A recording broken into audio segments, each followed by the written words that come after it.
This is a response video to We the People 012's video. First of all, I appreciate you responding to my video. I like having debates, even with those I disagree with, especially those, obviously, debates that I disagree with here on YouTube.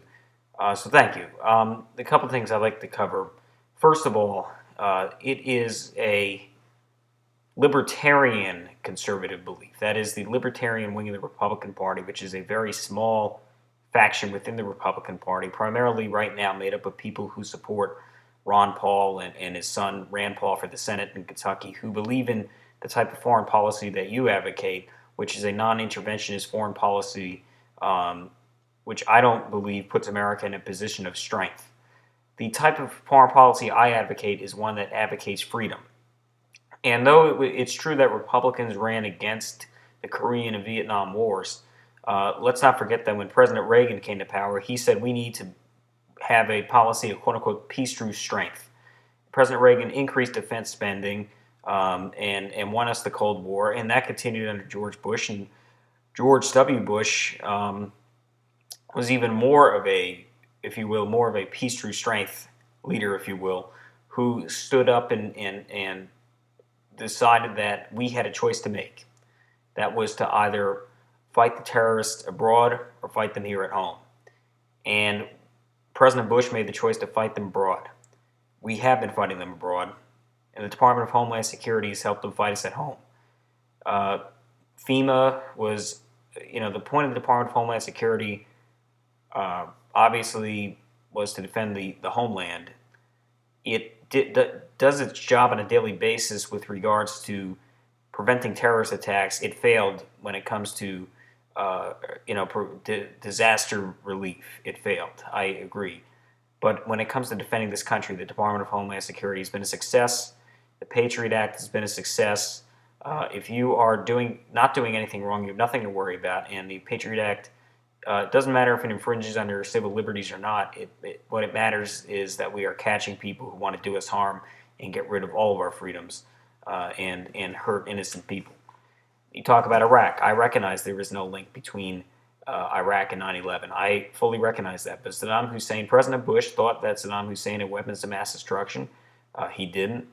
And I still think that the positive of that conflict was liberating 50 million people in the name of freedom. Now, you say that then we'd have to go into other regimes. I think there are other ways to handle other regimes besides just invading countries. And, you make a good point. I agree with you that we cannot afford to simply go around the world and free people all at the same time. But I think over time it would benefit us if, when a situation came up, if we tried to do what we can to promote freedom, whether that be through economic activity or aid or a regime change or military action. So I don't think it's just military action that's justified to spread freedom around the world. I think everybody deserves freedom and human rights. That's just something that I fundamentally believe in. I believe that the people of Iraq did not have those rights. Saddam Hussein murdered 2 million innocent people. I believe that the United States is still a very free country. I believe we're undergoing some challenges right now, and I think the Patriot Act is justified to make sure that the United States remains a free country. The Department of Homeland Security has defended us from further attacks, even though it failed when it came to Katrina.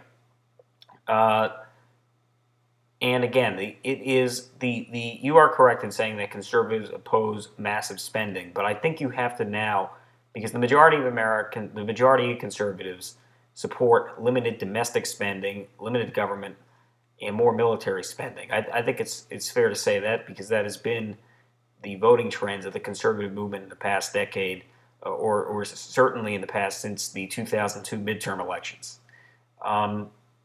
I think defending this country and promoting freedom is extremely important. Rand Paul wants to take us in the fundamentally wrong direction. He wants to weaken our defenses. He wants to eliminate programs that have helped us defend our country.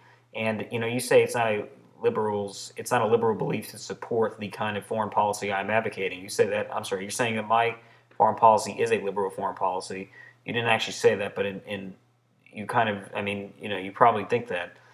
But the truth of the matter is that Dennis J. Kucinich, the liberal congressman vegetarian from Ohio, has the same beliefs as Rand and Ron Paul. It's the same exact foreign policy that he advocates, that they advocate. It's just he uses different language to describe it. Um, and so it's more of a libertarian viewpoint, the kind of foreign policy that you are advocating, than it is a conservative viewpoint. And, frankly, Ron Paul is a libertarian who ran as a Republican because he's smart enough to know that he can't win as a libertarian. You and I probably won't agree on foreign policy. I believe in a policy of peace through strength. You believe that keeping this country safe is important through non-interventionism.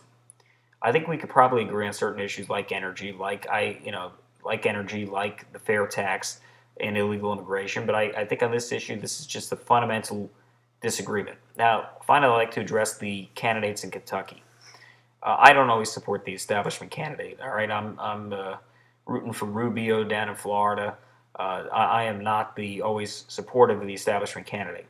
But when the choice is between a candidate who believes that we should, fundamentally weaken our national defense by remaking decisions of the past that have kept our nation safe, then versus a candidate who would continue the status quo when it comes to keeping our country safe, I'll go with the person who's going to keep the status quo with keeping our country safe. You want to bring up, okay, did Trey Grayson vote for Bill Clinton? Yes. Was Trey Grayson a Democrat? Yes. But let me tell you that even when the Rand Paul's foreign policy positions are more liberal than that of the Democrat Party for the most part, except for maybe Dennis J. Kucinich.